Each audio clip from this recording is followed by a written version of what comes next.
नमस्कार दोस्तों, कक्षा 12 सांख्यिकी में पिछले वीडियो में हमने स्वाध्याय 5.1 का अभ्यास किया था। स्वाध्याय 5.1 में हमने आप लोगों को 7 सवाल दिए थे और 6 उदाहरण के सवाल दिए थे।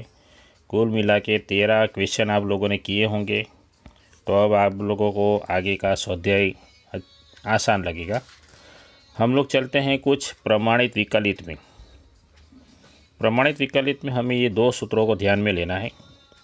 यदि हमें x का कोई भी घात दिया गया हो तो हमें उसको इस प्रकार बदल देना है। घात को आगे रखना है और घात में से n-1 माइनस कर देना है। और यदि अचलांक दिया गया हो, अचलांक, तो उसका विकलित हमेशा 0 ही होता है। ये 2 नियम खास याद रखिए। इसी का उपयोग करके हम लोग आगे चलने वाले हैं। एक उदाहरण देख लेते हैं कि यदि मान लीजिए x की 3 घात दिया गया हो तो उसका विकलित क्या हो सकता है। तो 3 घात को आगे ले लीजिए और 3 में से 1 को माइनस करेंगे तो हमारा विकलित होगा 3x की 2 घात। कुछ इस प्रकार करने वाले हैं। उसके बाद हैं विकलन के कार्य नियम। 4 कार्य नियम है हमारे पास। पहला कार्य नियम प्लस और माइनस का है, दूसरा कार्य नियम गुणा का है और तीसरा भागा का है। और सभी के सूत्र भी दिए गए हैं। ये पहले वाले का सूत्र है, ये दूसरे का और तीसरे का। चौथा जो है वह श्रृंखला नियम है। श्रृंखला नियम उसमें कुछ इस प्रकार करेंगे, देखेंगे आगे उदाहरण आएगा उसके अंदर। तो चलते हैं उदाहरण नंबर 7 की तरफ। हमें ये जो सवाल दिया गया है उसको सबसे पहले dy/dx से गुणा कर देते हैं। यहाँ पर भी ये हमारा पूरा y हो गया, यहाँ पर y लिखा हुआ है। उसके बाद ये d/dx जो है सभी को दे देना, इसी को दे देना। यहाँ पर देखिए इसको दे दिया, फिर इसके आगे लिखो यहाँ पे, इसके आगे यहाँ पे लिखो और इसके आगे यहाँ पे। अब इन सभी का हम विकलित करेंगे। इसका विकलित अभी हमने सिखाया था कि 4 को विकलित करने से पहले हमें एक और काम करना है। यहाँ पर जो 3 दिख रहा है उसको बाहर निकाल देना है, 2 दिख रहा है उसको बाहर निकाल देना है। निशानियों में कुछ फ़र्क पड़ने वाला नहीं है। उसके बाद विकलित करेंगे। अब x की 4 घात, उसका विकलित होगा 4 आगे ले लेते हैं और 4 में से 1 माइनस करेंगे तो 3 घात। उसी प्रकार x की 2 घात, इसका विकलित होगा 2x, 2 आगे ले लेंगे और 2 में से 1 माइनस करेंगे तो 2x हो जाएगा। 3 तो आगे है ही। उसके बाद x जो है उसकी 1 घात है, हम 1 को आगे ले लेते हैं और 1 में से 1 माइनस करेंगे तो x की 0 घात हो जाएगी, यानी 1 हो जाएगा, तो 1 आएगा। हमेशा x का विकलित 1 होगा, याद रखिए। और ये अचलांक है, उसका विकलित 0 होता है। उसके बाद ये तो हो गया क्लियर। 3 गुणा 2 कर देंगे 6 और 2 एकम 2 कर देते हैं, 0 का तो काम नहीं है। तो ये हमारा आंसर हो गया। ये बहुत ही सिंपल और सरल है बहुत ही। इसे अच्छे से करेंगे तो आगे बहुत ही आसान हो जाएगा। आगे चलते हैं। अब हमें y का क्वेश्चन बहुत बड़ा दिया है, उसमें भी dy/dx यानी विकलित ज्ञात करेंगे। ये हमारा y है, सबसे पहले इसको y मान लेते हैं। उसके बाद dy/dx सभी को, ये जो सभी पद है उसके आगे ये लगा देना, इसके आगे भी ये लगा दिया, इसके आगे भी dy/dx, 4 को आगे ले लिया, सबके आगे dy/dx कर देते हैं। उसके बाद हम हल निकालने की कोशिश करते हैं। यहाँ पर x की 3 घात, तो 3 आगे आ गया और 3 में से 1 माइनस करेंगे तो 2, ये 3x की 2 घात हो गया। उसके बाद यहाँ पर इसका विकलित लेते हैं, 1/2 आगे ले लेते हैं घात को, फिर 1/2 में से 1 माइनस करेंगे। यहाँ पर देखिए माइनस करेंगे। उसी प्रकार -1 आगे आ गया, -1 में से 1 माइनस करेंगे, -1/3 आगे आ गया, उसमें से 1 माइनस करेंगे और अंतिम अचल पद होता है, अचलांक होता है, उसका विकलित 0 होता है।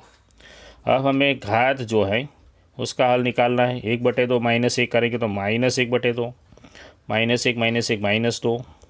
यहाँ पर इसका हल निकालेंगे -4/3। अब जो माइनस घात हैं ये तीनों, तो सभी को बटे में लिख देते हैं। बटे में लिखेंगे तो घात सभी की प्लस हो जाएगी। आगे चलते हैं। अब हमारे पास ऐसे दो कोष्टक दिए गए, तो दो कोष्टकों को हम ऐसे u और v मान लेते हैं। u मानने के बाद हम du/dx करेंगे, यानी इसका विकलित करेंगे। इसका विकलित होगा 4x, फिर इसका विकलित निकालेंगे, यहाँ पर देखिए तो मात्र 3 बचेगा। फिर हमारे पास ये गुणा का कार्य नियम है, ये उसका सूत्र हो गया। उसमें u लिखेंगे, सवाल में हमारे पास u है, उसको लिखेंगे। dv/dx यानी ये लिखना है 3, उसके बाद v लिखेंगे, यहाँ पर है, और du/dx यानी यहाँ पे मिला वो लिखेंगे। फिर इन सभी का गुणा कर देंगे, अंत में प्लस कर देंगे, जो आंसर आएगा वो। उसके बाद उदाहरण नंबर 10 में चलते हैं। इसमें भागा का नियम है, कार्य नियम है भागा का। ऊपर वाले को हम u मान लेते हैं, बटे में है जो है उसको v मान लेते हैं। फिर इसका विकलित निकालेंगे, du/dx हमें 2 मिलेगा, और इसका विकलित मिलेगा 3 मिलेगा। फिर ये हमारा भागा का नियम है, ये इसका सूत्र हो गया। सूत्र में कीमत रख देते हैं। सूत्र में देखते हैं, पहले v लिखना है, तो v हमारे पास है 3x - 2। फिर du/dx यानी ये लिखना है। उसके बाद इन दोनों का गुणा करेंगे, बीच में माइनस, बटे में v², तो v² यानी हमें इसका स्क्वायर कर देना है बटे में। बहुत आसान है दोस्तों। पहले इन दोनों का गुणा कर लीजिए, इन दोनों का, उसके बाद इन दोनों का गुणा कर दीजिए सूत्र में, ये लाइन तो हो जाएगी कंप्लीट। उसके बाद इन लोगों को गुणा कर देना है, 2 को 3 से, 2 को 2 से, 3 को 2 से, 3 को 3 से गुणा कर दिया, माइनस है तो ये माइनस हो जाएगा, प्लस माइनस कीजिए तो आंसर आ जाएगा। बटे में तो कुछ करना नहीं है। इसी प्रकार ये भी हमारे पास एक और भागा का सवाल है, भागा का कार्य नियम। ऊपर जो दिया है उसे u मान लेते हैं, बटे में जो है उसे v मान लेते हैं। फिर इसका विकलित 0 हो गया, और इसका विकलित मात्र मिलेगा 4। फिर ये भागा का नियम, भागा का नियम में हमने देखा, पहले इन दोनों का गुणा ले लेना है, इसका और इसका, देखिए यहाँ पर। फिर इन दोनों का गुणा ले लेना है, 3 × 4 = 12। फिर इसे 0 से गुणा करेंगे तो 0 हो जाएगा, तो आंसर आसानी से आ जाता है। भागा का नियम, कार्य नियम भी बहुत आसान है। इसमें भी दोस्तों भागा की ही बात की गई है। ऊपर जो दिख रहा है उसको हम u मान लेते हैं, बटे में जो है उसको v मान लेते हैं, उसका प्रथम विकलित दोनों का ले लेते हैं, और भागा का कार्य नियम लेके ये आप लोग कर सकते हैं, कुछ मुश्किल नहीं है। चलते हैं आगे। हमारे पास उदाहरण नंबर 13। उदाहरण नंबर 13 में अब हमारे पास श्रृंखला का नियम आता है। जब भी आप लोगों के पास घात आती है तो हमें श्रृंखला का नियम का उपयोग करना है। तो सवाल में जो ये अंदर दिख रहा है बॉक्स के अंदर, उसे हम u मान लेते हैं, और u मानने के बाद, इसे u मानने के बाद जो हमारे पास बचेगा उसे ऐसे लिखेंगे। फिर इसका विकलित होगा 3, और इसका विकलित होगा 8u की 7 घात। फिर ये श्रृंखला का कार्य नियम है, dy/dx हमारे पास ये रहा, और du/dx जो है वो ये रहा। इन दोनों को लिख देते हैं। लिखने के बाद गुणा कर देने के बाद, गुणा 8 × 3 24, गुणा करने के बाद हमें u का मूल्य यहाँ पे रख देना है। u का मूल्य रख दिया तो हमारा काम ख़त्म हो गया। बहुत ही आसान सा नियम है।